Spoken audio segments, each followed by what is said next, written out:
रख हौसला वो मंजर भी आएगा, प्यासे के पास चलकर समंदर भी आएगा और थक कर न बैठे मंजिल के मुसाफिर, मंजिल भी मिलेगी और मिलने का मजा भी आएगा। तो नमस्कार दोस्तों, स्वागत आप सभी का आपके अपनी चैनल बेसिक नॉलेज में। बिल्कुल थक कर मत बैठिए, हार कर मत बैठिए, मेहनत कीजिए, प्रयास कीजिए, सफलता जरूर मिलेगी। तो दोस्तों इसी कड़ी में आज हम लोग लेकर आए आप लोग क्लास 10th के लिए बहुत ही स्पेशल वीडियो। झारखंड बोर्ड से जो 2022 में बोर्ड एग्जाम देने वाले, यानी कि जो फर्स्ट टर्म एग्जाम हम लोग का दिसंबर में होने वाला है, जो विद्यार्थी देने वाले कह सकते हैं उन लोगों के लिए गोल्डन वीडियो है। क्योंकि दोस्तों आप लोग मॉडल पेपर सॉल्व किए हो या नहीं किए हो, इसका इंपॉर्टेंस तो मैं आप लोगों को बता ही चुका बहुत सारे वीडियो में, लेकिन आज हम आप लोगों के लिए मॉडल पेपर झारखंड बोर्ड का मैथ का जो पांचों सेट है सबका निचोड़ लेकर आए हैं इसमें, और सारा चीज बताएंगे कि कौन कौन टॉपिक से आप लोगों का बोर्ड एग्जाम में सवाल आने वाला है। बिल्कुल कह सकते हैं जो इस बार एग्जाम देने वाले उन लोगों के लिए गोल्डन वीडियो है, और कहीं पर ऐसा आप लोगों को वीडियो नहीं मिलेगा। और मतलब क्या ही बताएं, हर एक टॉपिक जो टॉपिक को लिया गया है आप लोग मॉडल पर में सारा चीज में लेकर आए हूं। सब कुछ आप लोग एनसीईआरटी से ही है, सब चीज बताएंगे आप लोग क्या पढ़ना है। आप लोग मॉडल पर सॉल्व कीजिए या नहीं कीजिए, लेकिन इसको जरूर एक बार देख लीजिए। और ऐसे मॉडल पर तो हर एक को सॉल्व करना ही है, उसमें आप लोगों को बहुत सारे क्वेश्चन प्रैक्टिस हो जाएगा और पैटर्न का पता चली जाएगा। लेकिन इस सिर्फ एक वीडियो में सिर्फ जो भी है इतना टॉपिक है, इसी में आप लोग को सारा चीज बताने वाले हैं। क्या क्या आप लोग का एग्जाम में क्वेश्चंस आ सकता है, किस प्रकार के क्वेश्चंस पूछे जा सकते हैं, सबको टॉपिक वाइज हम लेकर आए। तो वीडियो को हर एक जगह फैला दीजिए, जितने सारे आपके दोस्त है, जितने सारे व्हाट्सएप ग्रुप है, टेलीग्राम ग्रुप है, सारे जगह फैला दीजिए, ताकि इससे मेरा मोटिवेशन बढ़े और ज्यादा से ज्यादा बच्चे जुड़े और लाभ ले पाए इसका। ठीक है, मैं ये गारंटीड करता हूं जो ये वीडियो देख लेगा ना, उसका जो परफॉर्मेंस है वो कहीं बेटर ही होगा। तो चलिए इस वीडियो को शानदार तरीके से शुरुआत करते हैं। लाइक जरूर कर दीजिए दोस्तों अगर मेरा ये प्रयास आप लोगों को अच्छा लगा है तो चलिए शुरू करते हैं। सबसे पहले देखिए, आप लोगों को बता दूं झारखंड बोर्ड में आप लोगों का 5 सेट जारी हुआ है, मैथ, साइंस और हिंदी, इंग्लिश और सोशल साइंस का। ठीक है, मैं प्रयास करूंगा बाकी सेट का भी इस तरह से मैं वीडियो लेकर आऊंगा कि क्योंकि ये बहुत बेनिफिशियल है आप लोगों के लिए। ठीक है, क्योंकि कौन कौन सा टॉपिक आने वाला है पता चल जाएगा, किस प्रकार के क्वेश्चन पूछे जाएंगे पता चल जाएगा। सबसे पहले देखते हैं जो मैथ का 5 सेट जारी हुआ उसमें क्या क्या आप लोगों का टॉपिक कवर किया गया था, किस किस प्रकार के सवाल आ रहे थे। तो सबसे पहले देखिए, जो पहला चैप्टर में चैप्टर वाइज लेकर आया हूं, ठीक है, तो आप लोगों को ज्यादा समझने में आसानी होगी। सबसे पहले चैप्टर 1 में दोस्तों आप लोगों को अभाज्य गुणनखंड पता होना चाहिए। बिल्कुल आसान सा अभाज्य गुणनखंड है कि 156 का अभाज्य गुणनखंड कैसा होगा, 140 का अभाज्य गुणनखंड कितना होगा। ठीक है, आप लोग को ऐसा क्वेश्चन रहेगा जो आप लोग को सॉल्व करके 4 ऑप्शन रहेगा उसमें स्टिक करना होगा। और ये चैप्टर दोस्तों मैं आप लोग का पढ़ा चुका हूं। ठीक है, ऑब्जेक्टिव टाइप क्वेश्चन भी इसमें से करवाऊं हूं, तो टेंशन मत लीजिए, उसको जाके देख लीजिए। ठीक, उसके बाद HCF निकालना आना चाहिए, LCM निकालना आना चाहिए, और फॉर्मूला। सर कौन सा फॉर्मूला? HCF और LCM का फॉर्मूला। कैसा फॉर्मूला? जब कोई दो संख्या रहे और उसका HCF और LCM रहे, मतलब जो फॉर्मूला क्या होता है कि दोनों संख्याओं का गुणनफल बराबर HCF इंटू LCM। मैं पहले से कहता हूं ये फॉर्मूला काफी ज्यादा इंपॉर्टेंट है, क्योंकि हर एक मॉडल पेपर में दोस्तों इससे आप लोग का सवाल है और बोर्ड एग्जाम में भी 100% रहेगा, ये गारंटी लीजिए। इसलिए ये फॉर्मूला आप लोग का जरूर याद होना चाहिए कि दोनों संख्याओं का गुणनफल बराबर HCF इंटू LCM। अगर दोनों संख्या A और B है तो A इंटू B बराबर HCF इंटू LCM, ये आपको याद होना चाहिए। और LCM अभाज्य गुणनखंड विधि से, LCM अभाज्य गुणनखंड विधि से आप लोग को पता होना चाहिए, क्योंकि इससे सवाल आप लोग का फिक्स बनेगा। ठीक है, आगे देखते हैं सेकंड चैप्टर। फर्स्ट चैप्टर में इतना ही है, और जितना सारा सेट में क्वेश्चन उसको प्रैक्टिस कर लीजिए बस। आगे देखिए, द्विघात बहुपद जो होता है ax² plus bx plus c। ठीक है, तो द्विघात बहुपद जो इस रूप का होता है, ये रूप आपको याद होना चाहिए। यहां पर a b c कुछ का भी मान पूछ सकता है, कोई समीकरण दे देगा, बोलेगा इसमें b का मान क्या है, तो आप द्विघात बहुपद को अच्छे से पढ़ लीजिएगा। द्विघात बहुपद में और क्या पढ़ेंगे? शून्यकों का योग आपको पढ़ना होगा, शून्यकों का गुणनफल पढ़ना होगा, साथ में उनका जो फॉर्मूला है कि शून्यकों का योग बराबर क्या होता है, अल्फा प्लस बीटा बराबर माइनस बी बाई ए, और शून्यकों का गुणनफल क्या होता है, अल्फा इंटू बीटा बराबर सी बटा ए। ये आपको पता होना चाहिए, ये फॉर्मूला आपको याद होना चाहिए। इससे आप लोग का बहुत सारा सवाल पूछा गया है और बोर्ड एग्जाम में भी पूछा जाएगा। ठीक है, और किस प्रकार का सवाल पूछा गया मैं सारा चीज मॉडल सेट में करवा चुका हूं, सारा चीज का सॉल्यूशन मिल जाएगा डिस्क्रिप्शन में, लिंक है आप लोग का क्लास 10 का, वहां जाके देख सकते हैं। मैथ का मैं हर एक चीज बता दिया हूं। ठीक है, तो इसमें कैसा कैसा सवाल पूछा कि मैं आप लोग बता दूं, लेकिन हाँ ये मेन फॉर्मूला है, इसके बिना आप लोगों को क्वेश्चंस नहीं बनेगा, इसलिए अच्छे से इसको याद कर लीजिएगा। और एक सिंपल सा ये टॉपिक है, बस ऐसा ही आपको फिगर दिया रहेगा, हर एक सेट में ऐसा है, आपको फाइनल एग्जाम में भी रहेगा। और इसमें आपको बताना है x के शून्यकों px के शून्यकों की संख्या। तो भैया यहाँ पर x अक्ष को कितना बार काट रहा है, तो सर यहाँ पर एक बार, यहाँ पर एक बार, यहाँ पर एक बार, मतलब टोटल तीन बार काट रहा है, मतलब शून्यकों की संख्या हो जाएगी 3। तो ये भी कर लेना, पानी है। चलिए चैप्टर नंबर 3 की तरफ चलते हैं। चैप्टर नंबर 3 में दोस्तों रैखिक समीकरण, ठीक है, टाइप का है, जैसे a1x plus b1y plus c1 और a2x plus b2y plus c2, इस टाइप का कोई समीकरण रहेगा। अब वहां पर a1 a2 a3 हो भी सकता है, ना भी रहे, कुछ भी रहे, लेकिन आप लोगों को क्या इसको अच्छे से जान लीजिए। यहां पर कोई समीकरण दे देगा, बोलेगा अच्छा इसमें b1 का मान क्या है, तो आपको यहां पर जिस तरह से मान लीजिए दे देगा, यही वाला समीकरण देखिए a1x प्लस b1, तो यहाँ b1 का मान कितना होगा, तो y में के साथ b1 रहता है, तो y के साथ b1 होगा। दिख तो कुछ नहीं रहा है, मतलब 1 है, लेकिन माइनस है तो क्या हो जाएगा, -1। तो इसको अच्छे से सॉल्व कर लीजिएगा। और मैं दोस्तों ये दोनों चैप्टर आप लोगों को करा चुका हूं ऑब्जेक्टिव क्वेश्चन, और ये जितना बचा हुआ ये जल्द मैं आप लोगों को कंप्लीट करवा दूंगा। अगर आप लोग चाहते हैं, ठीक है, तो कमेंट में करके जरूर बोलेंगे और शेयर भी जरूर कीजिएगा सभी को, ठीक।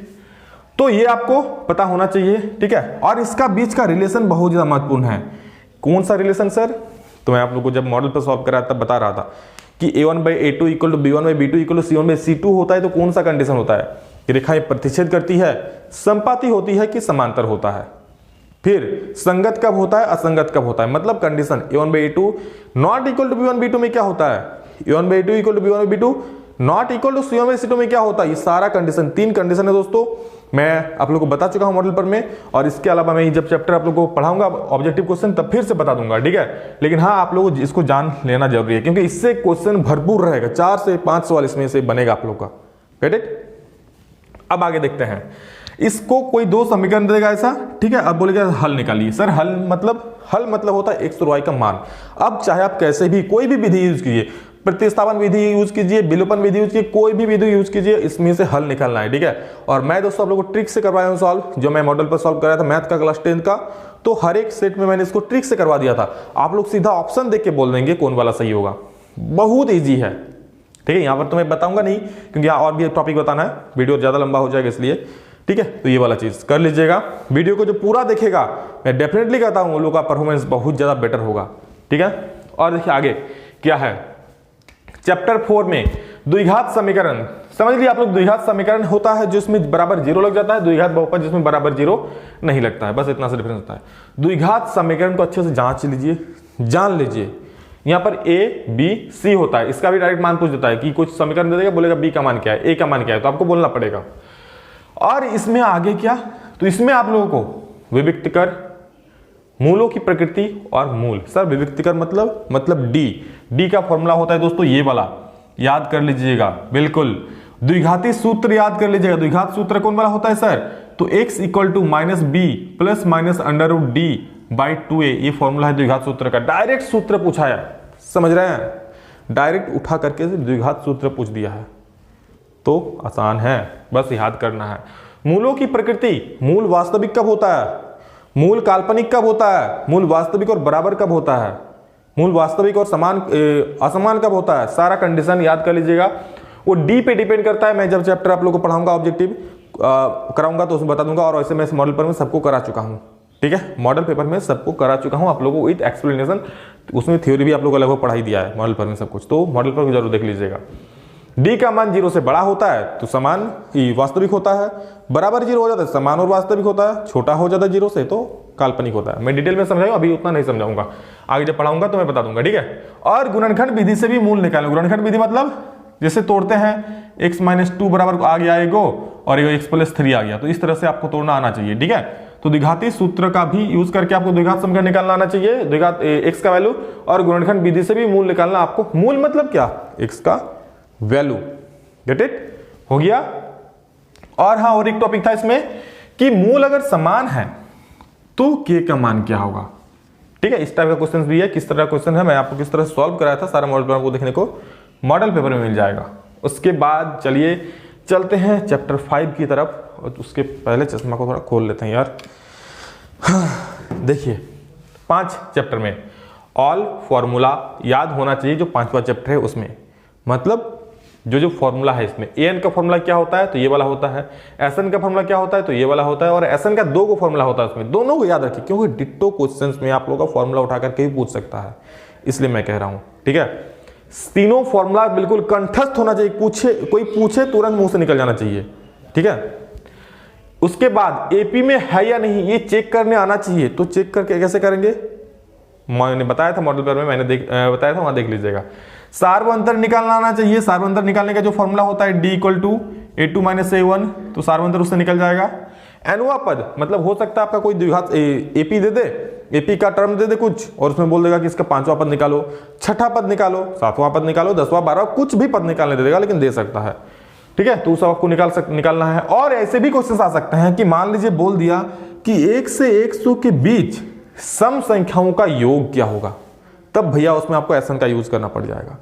या फिर ऐसा बोल सकता है कि 1 से 100 के बीच कितनी संख्याएं हैं जो 3 से विभाजित होगी, या फिर 2 से विभाजित होगी, या फिर 5 से विभाजित होगी।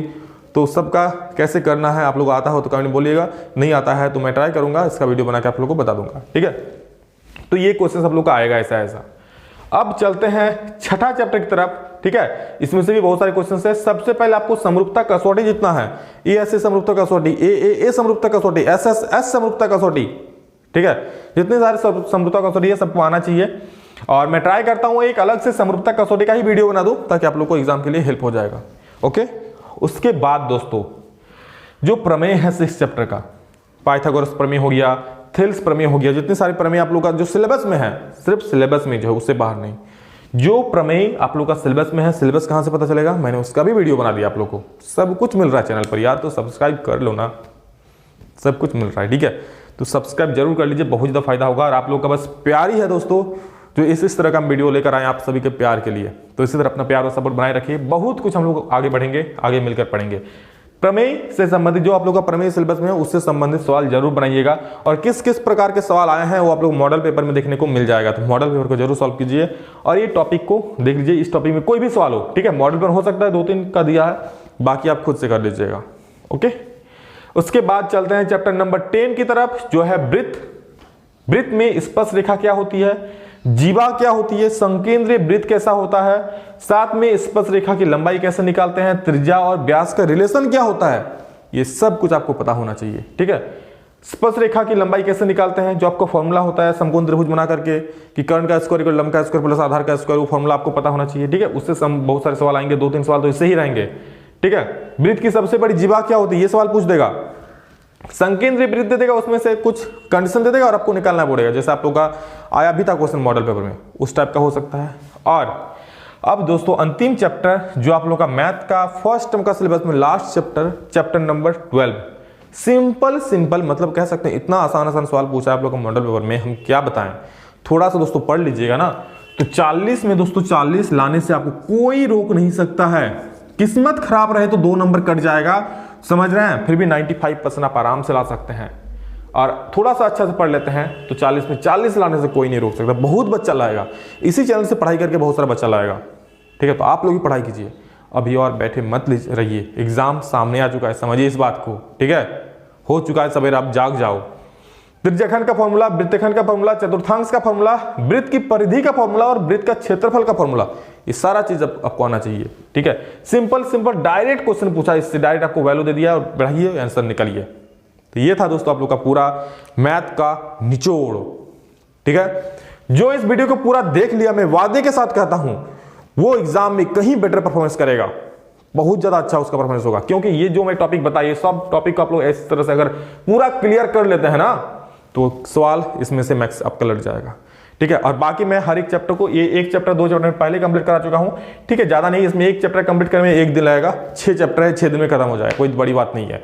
इतना छोटा सिलेबस है आप लोग का, हाँ, लेकिन सवाल प्रैक्टिस ज्यादा करना पड़ेगा, ठीक है। सवाल आपको प्रैक्टिस ज्यादा करना पड़ेगा, इसलिए आप सबसे पहले आप मॉडल पर सॉल्व कीजिए और इसको आप कॉपी में लिख लीजिए, ज्यादा बेटर होगा, ठीक है। और इसको आप कहीं अगर छूट जाता है कुछ, उसको आप पढ़िए, रिवाइज कीजिए, ताकि आपको याद रहेगा। ये दोस्तों क्लास 10 के लिए गोल्डन वीडियो है, ठीक है, जो एक अमूल्य कह सकते हैं मैथ के लिए। और मैं ट्राई करता हूं साइंस, हिंदी और इंग्लिश के लिए ऐसा वीडियो मैं लेकर आऊं, ठीक है। तो अगर आप लोग चाहते हैं तो कमेंट में जरूर बोलेंगे, वीडियो अच्छा लगे तो प्लीज लाइक कर दीजिएगा, चैनल पर पहली बार आए सब्सक्राइब कर लीजिएगा। और अगर अभी तक मुझसे इंस्टाग्राम में नहीं जुड़े तो डिस्क्रिप्शन में उसका भी लिंक है, वहां भी आप लोग मुझसे जुड़ सकते हैं। और क्या ही कहें, लव यू ऑल, बस मेहनत कीजिए, सफलता जरूर मिलेगी। तो बस अंत में यही कहना चाहेंगे कि हो चुका है आगाज रन का, युग बदलने की तैयारी, और जीत उसी का होगा जिसका संघर्ष है जारी। चलिए दोस्तों, फिर मिलेंगे जल्द ही नेक्स्ट वीडियो में, तब तक के लिए जय हिंद, वंदे मातरम।